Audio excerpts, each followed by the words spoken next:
तो दोस्तों आज के विषय में हमारी जो चर्चाएं होने वाली हैं उत्तर प्रदेश से संबंधित में आज हम जानेंगे एक तरह से प्रशासनिक इकाइयों के बारे में। अर्थात कहने का मतलब ये है कि आज जो हम बात करने वाले हैं उत्तर प्रदेश के एडमिनिस्ट्रेटिव सिस्टम के बारे में हम बात करने वाले हैं। देखिए, क्लास शुरू करने से पहले मैं एक और बात कहना चाहूंगा। जो लोग नए हैं वे क्या करें, चैनल को जरूर सब्सक्राइब कर लें। जो लोग पुराने हैं वे क्या करें, दूसरों को भी शेयर कर दें। देखिए, हमने पिछली वाली क्लास में यदि आप देखें तो हमने आपको बताया था कि उत्तर प्रदेश के इलेक्ट्रॉनिक्स निगम लिमिटेड लखनऊ के बारे में हमने आपको बताया था। राजकीय चीनी मिट्टी यानी कि चिकनी मिट्टी पात्र के बारे में हमने आपको बताया था कि इसका विकास केंद्र कहां पर है, तो चुनार और खुर्जा के बारे में हमने आपको बताया था। उत्तर प्रदेश हस्तशिल्प विकास एवं विपणन की बात करते हैं, निगम लिमिटेड यानी कि ये कहां पर स्थित है, ये भी हमने आपको बताया था लखनऊ के बारे में। और उसके बाद हमने आपको बताया था उत्तर प्रदेश राज्य औद्योगिक विकास प्राधिकरण लखनऊ के बारे में हमने आपको बताया था। अर्थात कहने का मतलब ये है कि यदि आप देखें तो अभी तक हमने आपको ज्योग्राफिकल वाली चीजों को सारा पढ़ा दिया है। अर्थात कहने का मतलब ये है जो उत्तर प्रदेश की ज्योग्राफी वाला जो डेटा है उसको हमने बहुत अच्छे से पढ़ा दिया है। जिन लोगों ने अभी तक उन क्लासेस को नहीं देखा हुआ है, अर्थात पिछली वाली क्लासेस को नहीं देखा हुआ है, वे लोग क्या करेंगे, पिछली वाली क्लासेस को जरूर देख लेंगे जितनी भी हमारे द्वारा शेयर की जा चुकी हैं। चलिए आइए अब प्रारंभ करते हैं, बिना किसी और बात की चर्चा करते हुए सीधा आते हैं अपने पॉइंट पर। जैसा कि बात करते हैं उत्तर प्रदेश में यदि आप देखें तो जिलों की संख्या कितनी है, तो उत्तर प्रदेश में जिलों की संख्या दोस्तों 75 है। यानी कि 75 की बात करते हैं तो 75 जिले यानी डिस्ट्रिक्ट की बात करते हैं तो उत्तर प्रदेश में है। और इनको कितने मंडलों में बांटा गया है यानी कितने डिविजन में बांटा गया है, तो 18 मंडलों में बांटा गया है या 18 मंडल मौजूद हैं। तो ध्यान रखिएगा उत्तर प्रदेश में यदि आप देखें तो टोटल मिलाकर कुल कितने मंडल हैं, तो 18 मंडल हैं। अर्थात कहने का मतलब ये है कि ये जो 75 जिले हैं इनको 18 मंडलों में विभक्त किया गया है यानी कि बांटा गया है। नेक्स्ट बात करते हैं विशेष क्षेत्र प्राधिकरण की बात करते हैं।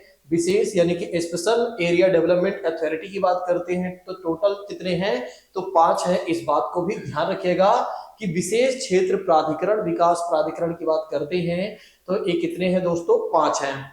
नेक्स्ट बात करते हैं ग्राम पंचायत के बारे में बात करते हैं तो ग्राम पंचायत के बारे में बात करते हैं टोटल कितने हैं, 59,163। 59,163 जो है ये ग्राम पंचायत है। तो ग्राम पंचायत के बारे में ध्यान रखिएगा टोटल कितने हैं। तहसील की बात करते हैं तो उत्तर प्रदेश में टोटल कितने तहसील हैं, तो उत्तर प्रदेश में टोटल जो तहसील है 350 है। तो ध्यान रखिएगा आपके एग्जामिनेशन में यहां से प्रश्न बनते बनते हैं, ठीक है। आप भूलिएगा नहीं, एक एक चीजों को लिखते चलिए, अगर हो सके तो आप नोट्स भी बनाते चलिए, क्योंकि जिस तरह से मैं आप लोगों को यूपी स्पेशल पढ़ा रहा हूं ना, ये मान के चलिए इससे बाहर से कोई भी चीजें नहीं आएंगी। इस बात की मैं दावा करता हूं क्योंकि मैं बिल्कुल सीक्वेंस वाइज आप लोगों को यूपी स्पेशल पढ़ा रहा हूं। एक एक चीजों को मैं कवर करके दे रहा हूं ताकि आपके प्रश्न एक भी गलत ना हो आपके एग्जाम में। बस आप पढ़ते चलिए, रिवीजन करते चलिए, हो सके तो नोट्स भी बनाते चलिए। अगर आपके कोई डाउट्स होते हैं तो आप क्या करिए, अपने डाउट्स को भी क्लियर करते चलिए। और डाउट्स क्लियर करने के लिए आप क्या करिए, कमेंट करिए, नहीं तो आप क्या करिए, हमें व्हाट्सएप करिए। हमारा नंबर आपको अबाउट में मिल जाएगा और नंबर अगर लिखना चाहें तो लिख सकते हैं 8920340192 पर आप क्या करिए, या मैं डिस्क्रिप्शन में भी दे दूंगा, आप व्हाट्सएप करिए, अपने डाउट्स को पूछिए। बाकी सारी चीजें मैं आपको बताते चलता रहूंगा। चलिए इसी के साथ हम आगे बढ़ लेते हैं। तो सबसे पहले हमारी जो चर्चाएं हुई है दोस्तों, हमने आपको बताया है जिलों की संख्या कितनी है, 75 है। कितने भागों में बांटा गया है, डिवीजन की बात करते हैं, 18 की बात करते हैं। और विशेष क्षेत्र प्राधिकरण विकास प्राधिकरण की बात करते हैं तो टोटल कितने हैं, 5 है। और ग्राम पंचायत की बात करते हैं जिसे पंचायती राज व्यवस्था के अंतर्गत जोड़ा गया था। याद करिएगा 73वां संविधान संशोधन 1992 में इसे जोड़ा गया था, ठीक है। तो ये बातें भी आप ध्यान रखिएगा। और 59,163 की बात करते हैं, ग्राम पंचायतें उत्तर प्रदेश में मौजूद है। फिर तहसीलों की संख्या की बात करते हैं तो टोटल मिलाकर जो तहसील है उत्तर प्रदेश में वो है 350 है 2018 के अनुसार, ठीक है। चलिए अब हम आगे बढ़ लेते हैं। आइए अब देख लेते हैं नगर पंचायतों के बारे में कि टोटल नगर पंचायत कितने हैं। तो नगर पंचायतों के बारे में बात करते हैं तो 437 नगर पंचायत है उत्तर प्रदेश में। नेक्स्ट बात करते हैं नगर पालिका परिषद की बात करते हैं तो नगर पालिका परिषद कितने हैं, 198 है 2018 के अनुसार, ठीक है। 2018 डेटा के अनुसार, बस यही डेटा अपडेट हुआ है, अभी कुछ नया नहीं आया है। नेक्स्ट बात करते हैं नगर निगम की बात करते हैं। तो उत्तर प्रदेश में टोटल नगर निगम कितने हैं? तो 17 नगर निगम है। ठीक है, तो टोटल मिलाकर कितने नगर निगम है? तो 17 नगर निगम है। देखिए, सबसे छोटी इकाई शहरी व्यवस्था में यदि आप देखते हैं तो नगर पंचायत होती है। उससे ऊपर की जो इकाई होती है उसे बोला जाता है नगर पालिका परिषद बोला जाता है, और जो सबसे बड़ी होती है वो नगर निगम होती है या नगर निगम होता है। और उत्तर प्रदेश में यदि आप देखें तो कितने नगर निगम है? तो 17 नगर निगम है। कितने नगर निगम है? तो 17 नगर निगम है। क्षेत्र पंचायतों के बारे में बात कर लेते हैं। तो टोटल क्षेत्र पंचायतें कितनी है?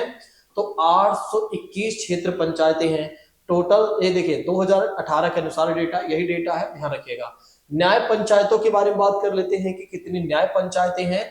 तो न्याय पंचायत की बात करते हैं तो 8135 न्याय पंचायतें हैं। ध्यान रखिएगा, ऐसे ही डेटा आपके एग्जामिनेशन में पूछे जाते हैं, जहां आप सिली कह सकते हैं कि सिली क्वेश्चन को आप गलत कर देते हैं, बिल्कुल छोटी सी मिस्टेक, एक माइनर मिस्टेक आपसे गलती हो जाते हैं। तो पूरा डेटा याद रखिएगा 8135। देखिए, उत्तर प्रदेश से जब भी क्वेश्चन बनेगा ना, कोई भी जब डेटा से क्वेश्चन बनता है ना, तो वे लोग क्या करते हैं, वहां 34 लिख देंगे, वहां 35 लिख देंगे, वहां 33 लिख देंगे, और इनमें से सभी लिख देंगे।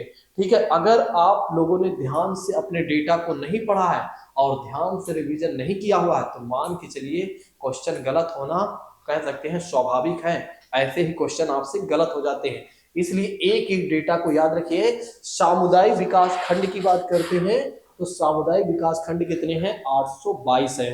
तो सामुदायिक विकास खंड की बात करते हैं तो टोटल मिलाकर कितने हैं? 822 है।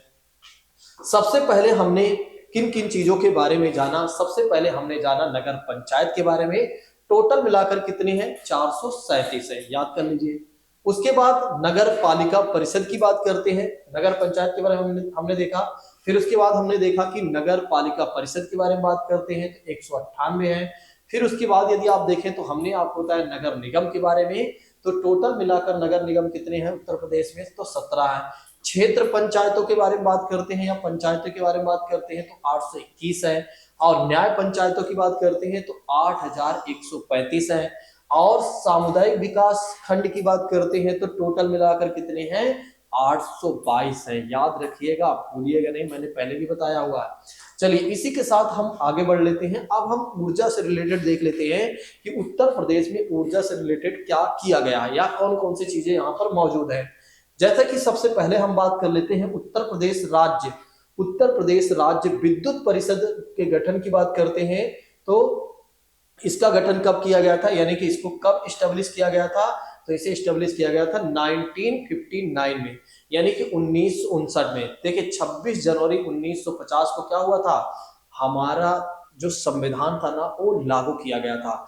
और उसी के 9 साल बाद यदि आप देखें, 8 साल बाद या 9वें साल बाद यदि आप देखें तो इसका गठन कर दिया गया था। किसका? उत्तर प्रदेश राज्य विद्युत की बात करते हैं तो इलेक्ट्रिसिटी की बात करते हैं या इलेक्ट्रिक की बात करते हैं, या ये देख सकते हैं इलेक्ट्रिसिटी काउंसिल इसे कहा जाता है। ठीक है, तो इसका गठन किया गया था 1959 में, 1959 में। नेक्स्ट बात करते हैं प्रदेश में कुल विद्युत उत्पादन का क्रम की बात करते हैं या तापीय विद्युत की बात करते हैं। तो एक तो जल विद्युत मौजूद है, फिर परमाणु मौजूद है, फिर सौर विद्युत की बात करते हैं, ये भी यहाँ पर मौजूद है। तो इसको आपको याद करने की जरूरत नहीं है, बस इतना ही ध्यान रखिएगा। नेक्स्ट बात करते हैं उत्तर प्रदेश विद्युत नियामक आयोग का गठन कब किया गया था? 1998 की बात कर लेते हैं, यानी कि 1998 में। तो ज्यादातर आपको केवल और केवल पहला याद रखना है, बाकी कोई चीजें हो सकता ना आए, तो इतना लिखने की आवश्यकता आपको नहीं है। बस पहला वाला आप जरूर लिख लीजिए, आपके एग्जामिनेशन में यहां से प्रश्न जरूर बन सकता है। ठीक है, तो ध्यान रखिएगा।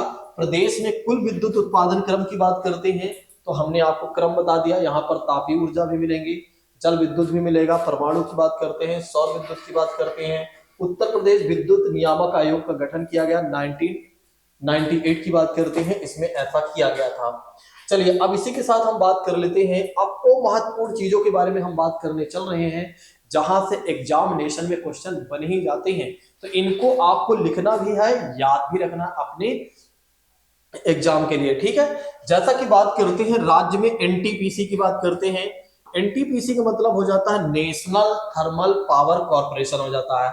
तो गैस आधारित तापीय परियोजना की बात करते हैं तो कितनी है, तो 3 है।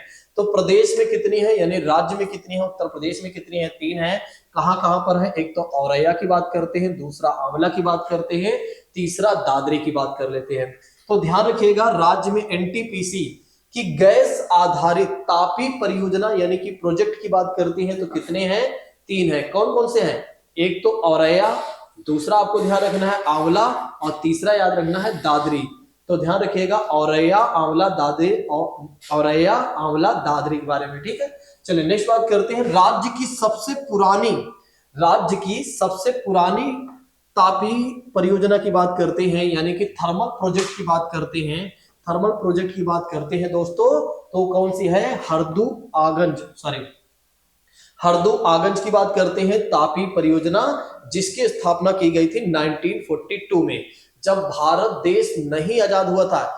इसी समय गांधी जी ने एक नारा दिया था, भारत छोड़ो आंदोलन, ठीक है। भारत छोड़ो आंदोलन का इसी समय गांधी जी ने नारा दिया था, याद रखिएगा, ठीक है। वैसे तो ये मॉडर्न हिस्ट्री का पॉइंट है, लेकिन फिर भी हमने आपको बता दिया ताकि आपको याद रह सके चीजें, ठीक है। तो अगर आप देखें तो उत्तर प्रदेश में हमने आपको बताया सबसे पुरानी तापीय परियोजना कौन सी है, तो वो है दोस्तों हरदू आगंज तापीय परियोजना, जिसकी स्थापना हुई थी 1942 में, 1942 में।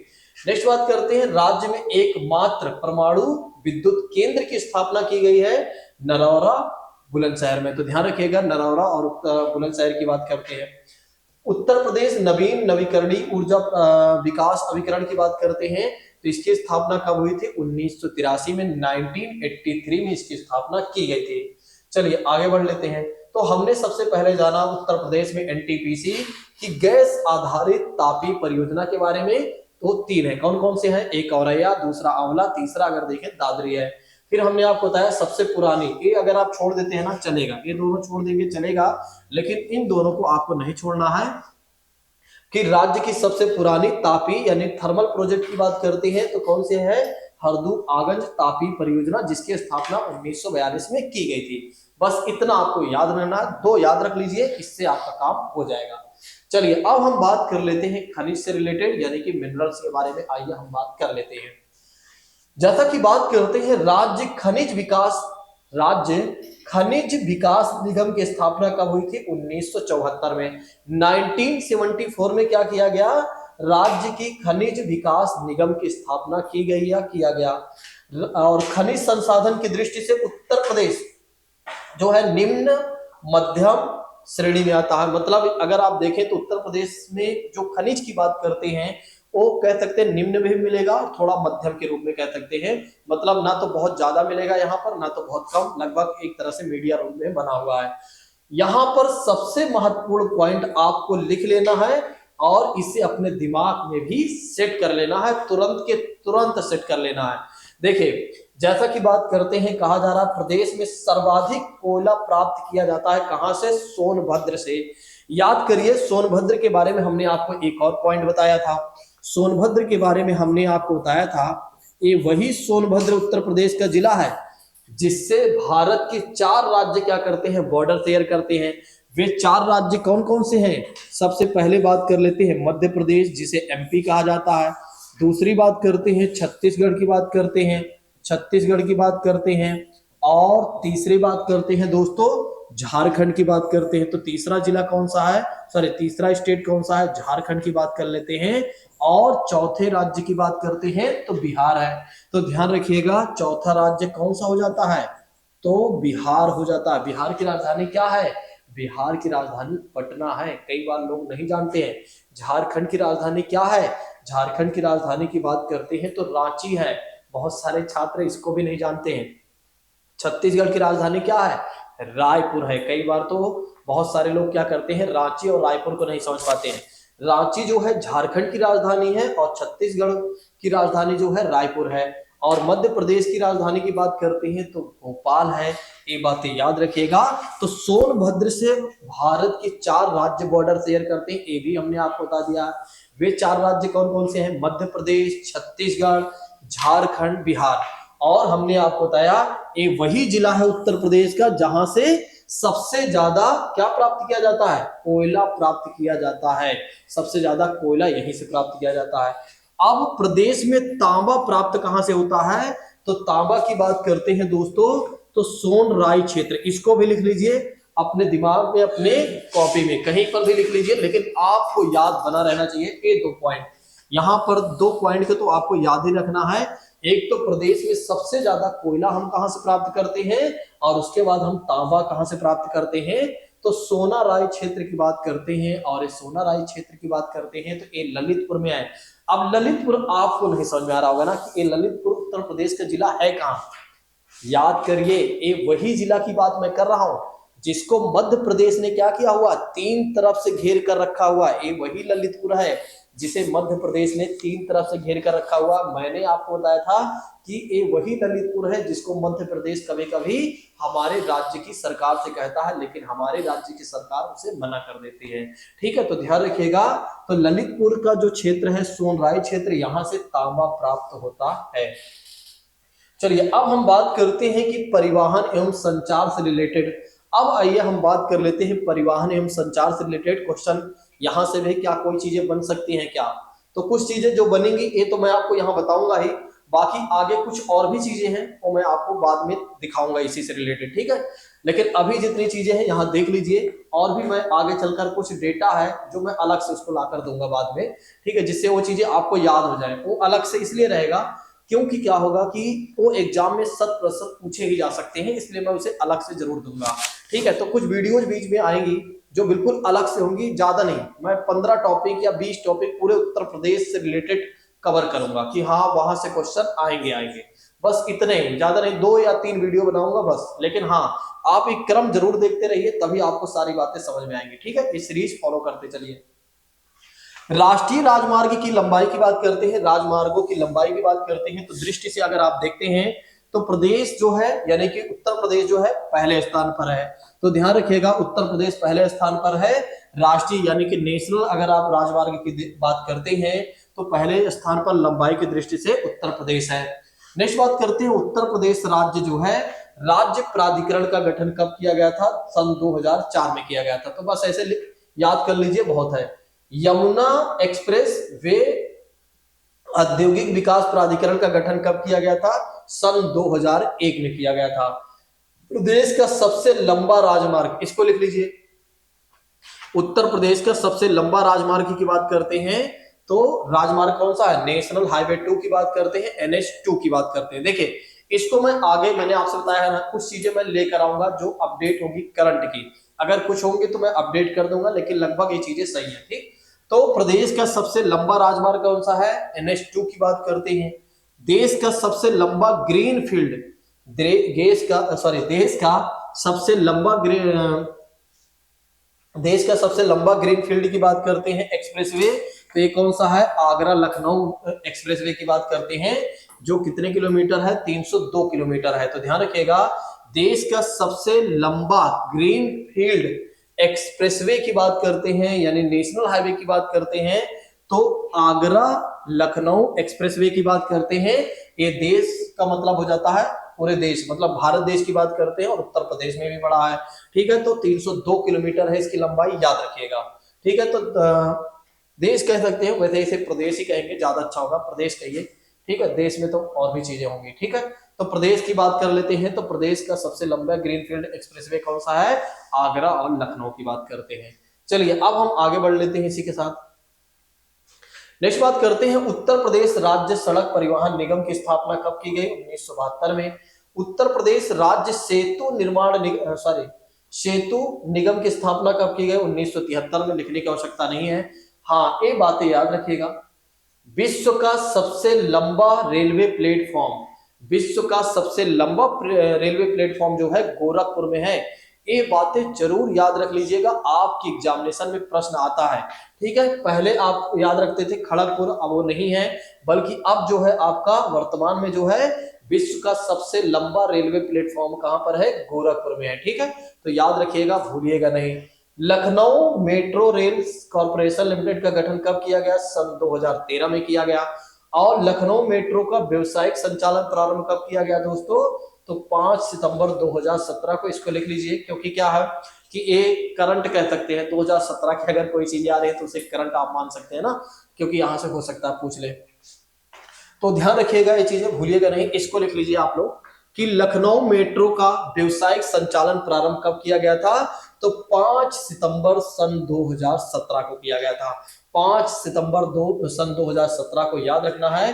दूसरी बात है, आपको क्या याद रखना है, आपको ये याद रखना है, एक मिनट दोस्तों, आपको याद रखना है कि विश्व का सबसे लंबा रेलवे प्लेटफॉर्म की बात करते हैं, तो विश्व का सबसे लंबा रेलवे प्लेटफॉर्म कौन सा है, गोरखपुर का है।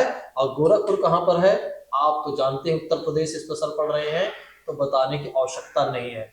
रेल संरक्षा आयोग का मुख्यालय कहां पर है, लखनऊ में है, लिखने की आवश्यकता नहीं है। राज्य में प्रथम रेलगाड़ी की शुरुआत कब हुई थी दोस्तों, तो मार्च 1859 में की गई थी, इसको लिख लीजिएगा, क्योंकि प्रयागराज से कानपुर तक चली थी। तो ये पहली, देखिए जब कोई चीजें पहली बार हो रही हो, जब कोई चीजें पुरानी बहुत ज्यादा हो, जब कोई चीजें हाल फिलहाल में कहा जाए, तो निश्चित तौर पर यहाँ से क्वेश्चन बनते हैं। एग्जामिनर का क्वेश्चन यहाँ पर बनता ही है, सॉरी एग्जामिनर की जो नजर होती है यहाँ जरूर पहुंचती है। तो राज्य में प्रथम रेलगाड़ी मार्च की बात करते हैं, तो सॉरी मार्च 1859 में इसे चलाई गई, और कहां से लेकर कहां तक चलाई गई थी, तो प्रयागराज से लेकर कानपुर तक चलाई गई थी। नेक्स्ट बात करते हैं, प्रदेश में कुल रेलवे नेटवर्क की बात करते हैं, तो कितना है दोस्तों, 9167 किलोमीटर है, जो कि पूरे देश में प्रथम है। यानी कि कहने का मतलब यह है कि उत्तर प्रदेश अगर आप देखें तो रेलवे नेटवर्क में सबसे पहले स्थान पर आता है सभी राज्यों के अकॉर्डिंग। नेक्स्ट बात करते हैं, प्रदेश में 15 मई 1947 को बस सेवा प्रारंभ की गई थी, तो ये बातें भी लिख लीजिए, लखनऊ से बाराबंकी। तो आपकी एग्जामिनेशन में ये प्रश्न बन सकता है कि पहली बार की बात करते हैं, बस सेवा प्रदेश में शुरू की गई थी, यानी सरकारी बस सेवा की बात करते हैं, तो 15 मई 1947 को। लगभग अगर आप देखें तो कहीं ना कहीं 15 अगस्त को हमारा देश आजाद होता है, 15 अगस्त 1947 को, उसके पहले ही इसकी शुरुआत कर दी गई थी। तो अपने आप में एक बहुत बड़ी बात हो जाती है, तो यहां से क्वेश्चन बनना कहीं ना कहीं स्वाभाविक हो जाता है। तो 15 मई 1947 को क्या किया गया कि बस सेवा प्रारंभ किया गया है, प्रारंभ की गई पहली बार। तो लखनऊ से कहां तक चलती है बस, बाराबंकी चलती है। ठीक है, चलिए आगे बढ़ लेते हैं। पूर्वांचल एक्सप्रेसवे की अनुमानित लंबाई कितनी है, तो अनुमानित जो लंबाई है 340.82 किलोमीटर है। लखनऊ दूरदर्शन की स्थापना कब हुई थी, तो 27 नवंबर 1975 को। और अयोध्या से, ये वाला लिख लीजिए, अयोध्या वाली बात लिख लीजिए, क्योंकि अब इस समय आप देख रहे हैं कि अयोध्या पूरा चर्चा में बना हुआ है।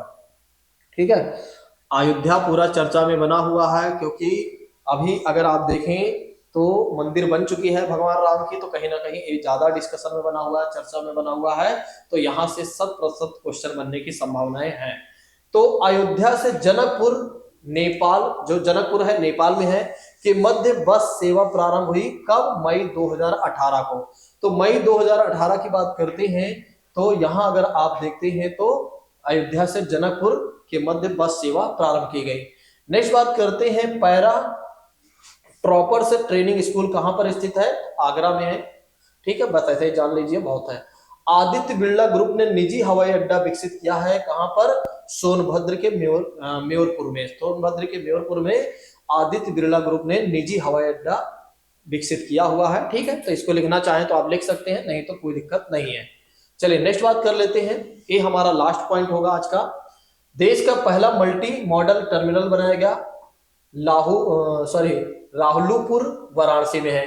प्रदेश में लखनऊ आकाशवाणी केंद्र की स्थापना हुई 2 अप्रैल 1938 की बात करते हैं। भारत में सर्वप्रथम हवाई डाक सेवा की शुरुआत हुई थी इलाहाबाद प्रयागराज से नैनी के मध्य शुरू हुई थी, ये बातें भी ध्यान रखिएगा। इंदिरा गांधी राष्ट्रीय उड़ान अकादमी स्थित है फुर्सतगंज में, और फुर्सतगंज कहां पर है, तो अमेठी में है। तो यहां से क्वेश्चन आपके एग्जाम में बन सकते हैं, ये बातें आप जरूर ध्यान रखिएगा। देश का पहला मल्टी मॉडल टर्मिनल बनाया गया कहां पर, राहुलपुर वाराणसी में। और फिर प्रदेश में लखनऊ आकाशवाणी केंद्र की स्थापना हुई 2 अप्रैल 1938 को। और भारत में सर्वप्रथम हवाई डाक सेवा की बात करते हैं तो इलाहाबाद में, जो कि प्रयागराज से, जो आज प्रयागराज से नाम से जाना जाता है, तो यहाँ से नैनी के मध्य।